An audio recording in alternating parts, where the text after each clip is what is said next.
Hello friends. तो आज हम अपनी वीडियो का नेक्स्ट पार्ट स्टार्ट करते हैं। जो कंसेप्ट है वो है साधन आय तथा हस्तांतरण आय।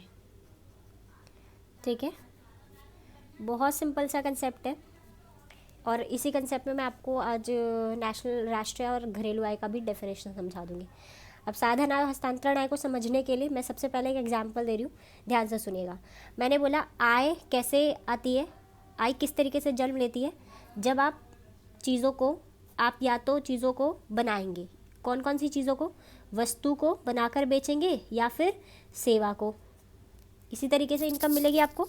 ठीक है, तो वस्तुओं को और सेवाओं को बनाकर आप बेचें तो उससे क्या होगा, आपको आय प्राप्त होगी। आपके पापा वर्किंग है जहाँ, वो अपनी सर्विस देते हैं, सर्विस के बदले उनको क्या मिलता है, आय मिलता है। तो एग्जाम्पल बहुत सिंपल सा है।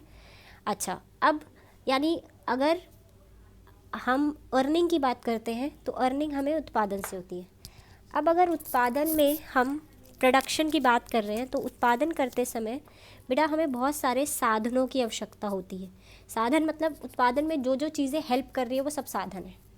लेकिन उत्पादन के 4 मुख्य साधन होते हैं जिन्हें हम कहते हैं उत्पादन के साधन, या अब तो नॉर्मली उसे उत्पादन के साधन कहेंगे या उत्पादन के मुख्य साधन। क्या कहेंगे, उत्पादन के मुख्य साधन। अब उन साधनों में उत्पादन के जो साधन हैं, उत्पादन के साधन, इसमें साधनों में क्या क्या इंक्लूड है, तो बेसिकली 4 चीज़ें। सबसे पहला जो उत्पादन के वो 4 कौन से मुख्य साधन हैं जिसके बिना प्रोडक्शन हो ही नहीं सकता। देखिए बहुत सारे साधन हैं। अगर मैं बात करूं तो इस वीडियो को बनाने के लिए मुझे बहुत सारी चीज़ों की ज़रूरत पड़ रही है, पेन की, पेपर की, ठीक है, माइक की, बहुत सारी चीज़ें, एक रूम है, सब कुछ मेरे लिए साधन है।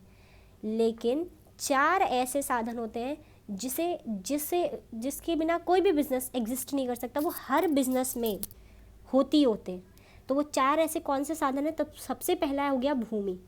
कोई भी बिजनेस ज़मीन पर, हर एक बिजनेस किस पे होता है, ज़मीन पर। हवाओं पर तो बिजनेस नहीं होता ना।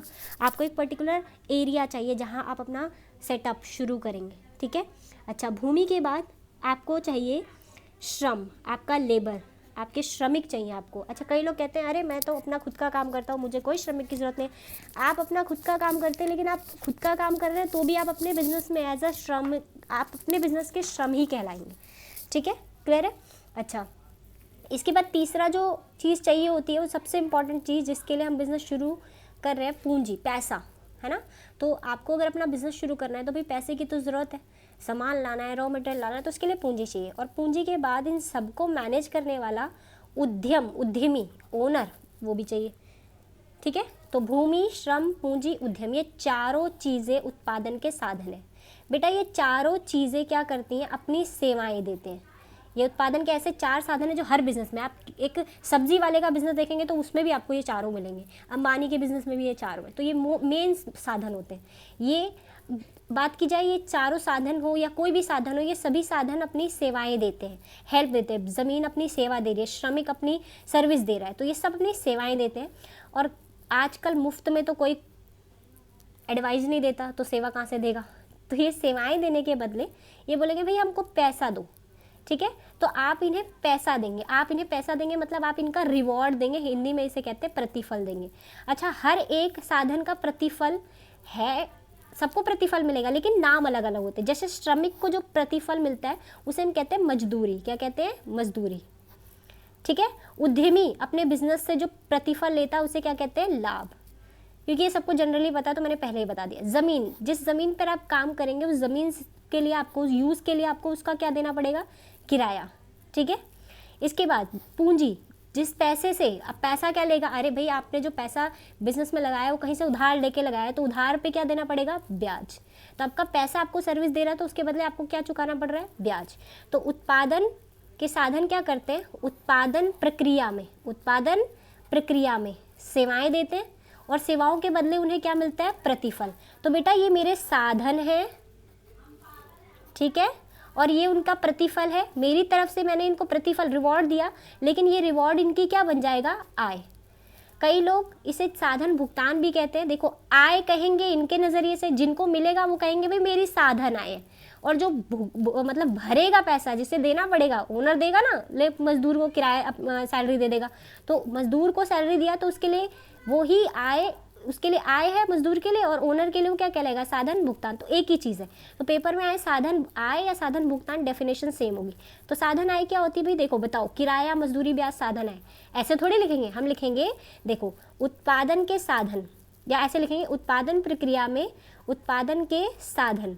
सेवाओं की जगह हम देंगे योगदान, योगदान दिया ना इन्होंने, योगदान के बदले जो प्रतिफल, उत्पादन के साधनों को सेवाओं या योगदान के बदले जो प्रतिफल प्राप्त होता है उसे क्या कहते हैं, साधन आय। क्या कहते हैं, साधन आय। तो आप क्या लिखेंगे, उत्पादन के साधन, उत्पादन के साधनों द्वारा उत्पादन प्रक्रिया में जो योगदान दिया जाता है उसके बदले प्राप्त प्रतिफल को साधन आय कहते हैं। क्या लिखेंगे, उत्पादन के साधनों, उत्पादन के साधनों, इसे आप नोट ज़रूर कीजिएगा, उत्पादन के साधनों द्वारा उत्पादन प्रक्रिया में योगदान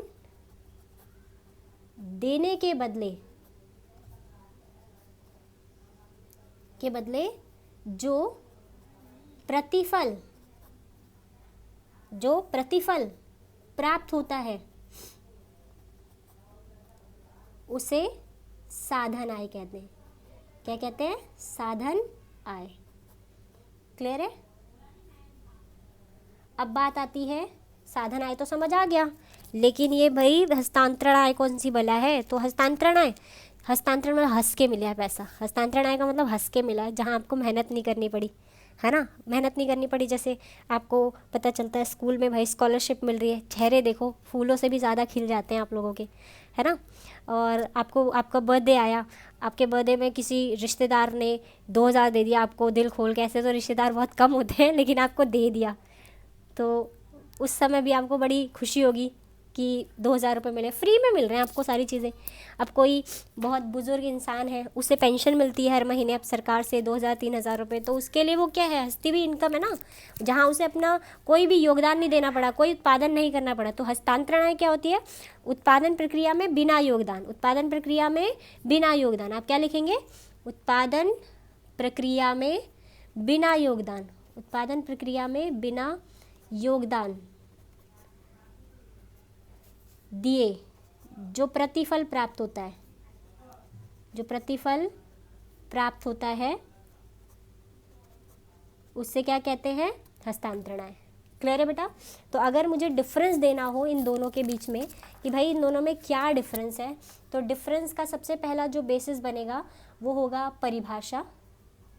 ठीक है, परिभाषा। तो परिभाषा तो आप खुद लिख लेंगे कि क्या होगी परिभाषा, कि उत्पादन प्रक्रिया में योगदान देने के बदले तो क्या लिखेंगे, या उत्पादन के साधनों, उत्पादन के साधनों को उत्पादन प्रक्रिया में योगदान देने के बदले जो प्रतिफल प्राप्त होता है उसे क्या कहते हैं, साधन आय। क्या कहते हैं, साधन आय। आप लिख लीजिएगा इसे। तो हस्तांतरण आय क्या होगा, फिर हस्तांतरण आय में क्या लिखेंगे, हस्तांतरण आय ऐसे नहीं लिखेंगे हंस के मिलने वाली इनकम, वरना एग्जामिनर आप पे हंसेगा।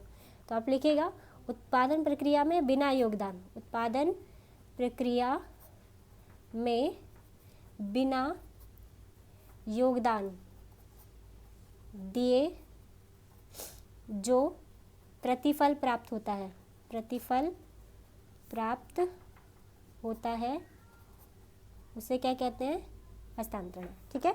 अच्छा बताइए कि कौन सी चीज़ को अर्न करना पड़ता है, अर्जित, अर्न किस में करना पड़ता है, कौन सी कॉन्सेप्ट में अर्निंग आती है, साधन आय में। कौन सी कॉन्सेप्ट में अर्निंग आती है, साधन आय में। तो साधन आय में आप क्या लिखेंगे, अवधारणा। अवधारणा मतलब अवधारणा भी ना लिख के आप, हाँ ठीक है, अवधारणा लिख दीजिए, कॉन्सेप्ट। तो अवधारणा में क्या लिखेंगे, अर्जित, अर्जित अवधारणा, अर्निंग करना पड़ता है, अर्जित अवधारणा है। और वहाँ पर आपको अर्न नहीं करना पड़ता, आपको प्राप्त होता है सिर्फ, संप्राप्ति, अर्निंग नहीं हो रही, संप्राप्त, प्राप्ति अवधारणा ना लिख के हम कहते हैं संप्राप्ति अवधारणा है, अवधारणा। ठीक है। अच्छा, इसके बाद आता है प्रकृति। प्रकृति मतलब कहाँ जाएगा, जब ये अर्निंग होगी तो कहाँ पर जाएगा। तो याद रखिएगा, साधन आय खून पसीने की कमाई है और देश हमेशा इसी को प्रमोट करेगा जब इंसान खून पसीने से कमाए। तो हम लिखेंगे कि है, अभी आपको पता नहीं है राष्ट्रीय आय का पूरा मीनिंग क्या है, बट आय है ना, तो आप लिखिएगा इसे राष्ट्रीय आय में शामिल किया जाता है और ये फ्री की है, सरकार इसको प्रमोट नहीं करती, भाई मेहनत करो।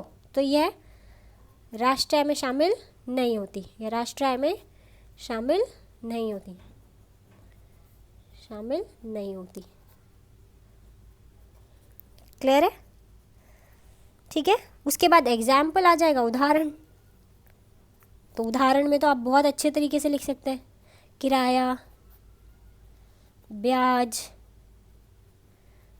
मजदूरी।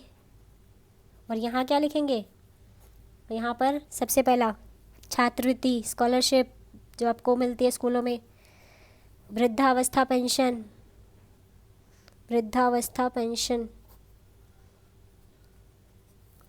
एक्सेट्रा आदि।